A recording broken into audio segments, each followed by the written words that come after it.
Hello, good morning. അപ്പോൾ ഇന്ന് രാവിലെ കഴിക്കാൻ നൂൽപുട്ടും ഗ്രീൻ പീസ് കറിയാണ് കേട്ടോ. അപ്പോൾ രാവിലെ തന്നെ എണീറ്റു. ആദ്യം തന്നെ നൂൽപുട്ടിനുള്ള കറി ഉണ്ടാക്കിയെടുക്കാമെന്ന് വിചാരിച്ചിട്ട് ആദ്യം കുക്കറിലേക്ക് കുറച്ച് ഗ്രീൻ പീസും പിന്നെ ഒരു സവാളയും അരിഞ്ഞിട്ട് കൊടുക്കുന്നുണ്ട്.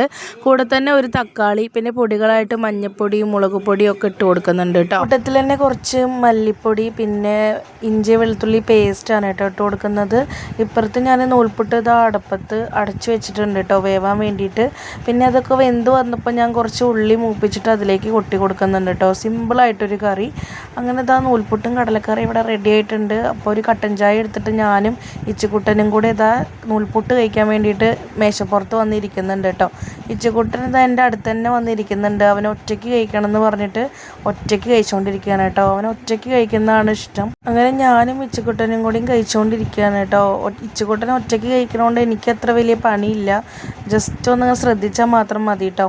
അങ്ങനെ ആളവിടെ ഒരു സൈഡിൽ കഴിക്കുന്നുണ്ട്. പിന്നെ നൂൽപുട്ടിൻ്റെ മാവ് കുഴച്ച് കഴിഞ്ഞാൽ ബാക്കി വരുന്ന മാവ് കൊണ്ട് ഇങ്ങനെ ഒരു ഐറ്റം ഉണ്ടാക്കും കേട്ടോ. ഉരുട്ടി പരത്തി നൂൽപുട്ടിൻ്റെ പാവി കയറ്റാൻ വെക്കും. മിക്ക വീടുകളിലും ഇത് ഉണ്ടാവും കേട്ടോ.